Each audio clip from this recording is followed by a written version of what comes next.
Hello everyone, welcome to my YouTube channel. जैसा कि आज हम करने जा रहे हैं एट्थ चैप्टर एक्सरसाइज 8.1 का बहुत ही इंपॉर्टेंट सम।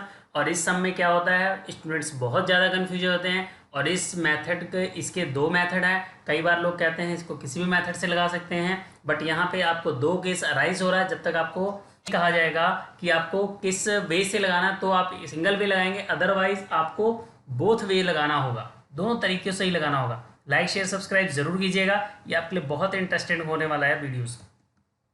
क्वेश्चन में गिवन है if if angle A and B if angle A and B are acute angle such that cos A equal to cos B, then show that angle A equal to angle B. तो जो पहला method है वो तो बहुत ही easy है, clear. तो पहला मेथड क्या है, angle A and B are two acute angle इधर in the same right angle triangle और इन डिफरेंट, मीन्स इसके एंगल ए एंड बी दो एक्यूट एंगल हो सकते हैं। किस कंडीशन में, अगर दोनों एंगल डिफरेंट डिफरेंट ट्रायंगल के हों और एक ट्रायंगल के हों। तो पहले हमने क्या लेना है, सेम ट्रायंगल के लिए, सेम राइट एंगल ट्रायंगल के लिए, सेम राइट एंगल ट्रायंगल के लिए राइट एंगल ट्रायंगल बना लिया। तो यहाँ पे हमने ले लिया एंगल ए और यहाँ पे ले लिया हमने एंगल बी। दोनों एंगल क्या है, एक्यूट एंगल है, और बीच में हमने ले लिया है राइट एंगल पे सी, क्लियर।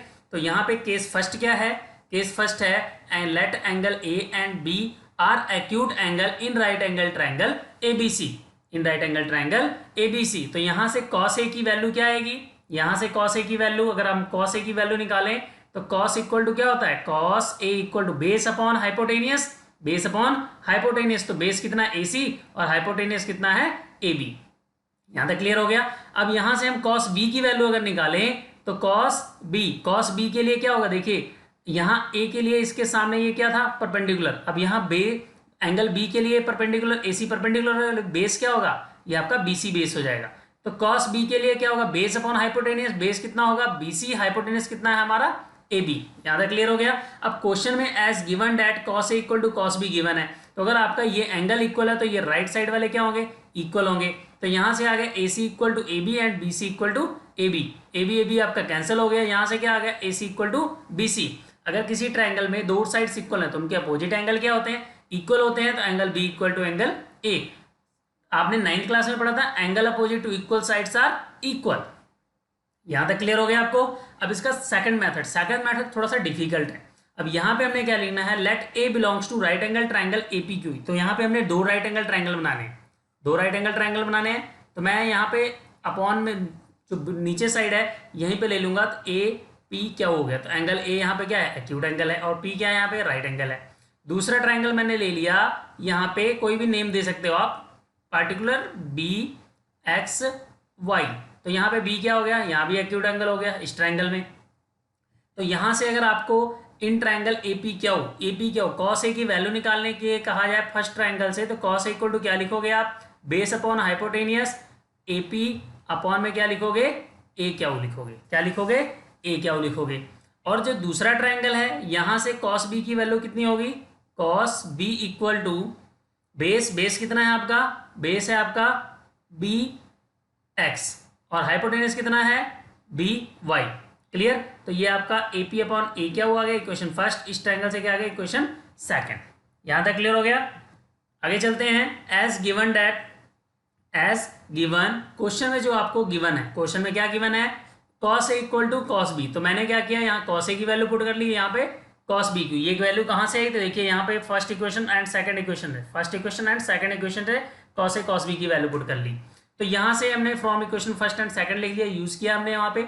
अब लेट कर लेंगे, ये दोनों इक्वल है तो इसको हमने के इक्वल लेट कर लिया, के इक्वल लेट कर लिया। तो यहाँ से AP की वैल्यू क्या होगी, तो देखिए AP अपॉन में BX इक्वल टू K है। तो यहाँ से AP की वैल्यू कितनी हो जाएगी, K एंड BX हो गया, कितना हो गया, K एंड BX, जो हमने यहाँ पे लिखा हुआ है, ठीक है। और ऐसे हमने लिखा AQ upon BY equal to K। तो यहाँ से क्या हो गया, AQ equal to BY into K हो गया, क्लियर।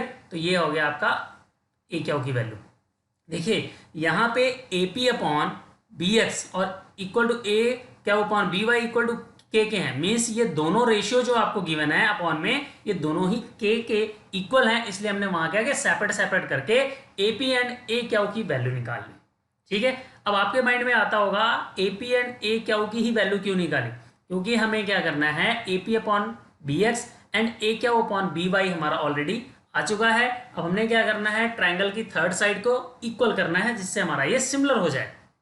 जो 6 चैप्टर में आपने सिमिलरिटी के बारे में पढ़ा है, तो यहाँ पे देखेंगे आप P Q upon X Y, तो आप देखिए यहाँ पे ट्राइंगल का ए पी साइड आ गया, बी एक्स साइड आ गया, ए क्यू आ गया, बी वाई आ गया। अब आपका P Y and X Y, P Q and X Y नहीं आया था, देखिए यहाँ पे आपका ये P Q and X Y side नहीं आई थी, तो इनका रेशियो ले लिया।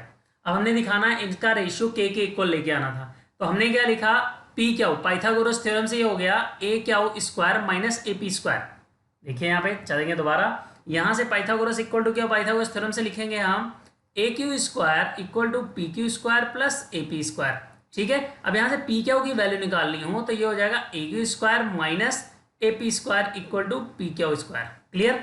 अब आपके देखेंगे यहाँ पे इसको क्या लिखेंगे, पी क्यू को अंडर रूट में A Q square minus A P square. यहाँ तक क्लियर हो गया। तो ये चीज हमने क्या किया, A Q square minus A P square लिख लिया। क्या लिख लिया, A Q square minus A P square. देखिए यहाँ पे आ गया था आपका ये आपका आ गया था, तो इसी बेस पे हमने क्या लिखा, यहाँ पे ये लिख लिया। क्लियर। अब ऐसे हमने यहाँ पे पाइथागोरस थ्योरम से ये लिख लिया। अब हमने ए क्यू की वैल्यू पुट की तो के स्क्वायर बी वाई हो गया, क्यों, ए क्यू स्क्वायर था, तो इट मीन्स ए क्यू देखिए किसकी वैल्यू, ये के बी वाई, तो यहाँ पे के स्क्वायर बी स्क्वायर हो गया। ए पी की वैल्यू क्या थी, के स्क्वायर बी एक्स, ये हो गया। अब आपने क्या करना है, के एक्स बी एक्स, देन आपका यहाँ पे क्या आएगा, यहाँ पे बेटा एक्स आएगा, ये बी के नहीं होगा, यहाँ पे क्या आएगा, एक्स आएगा। ठीक है, ये एक्स होगा।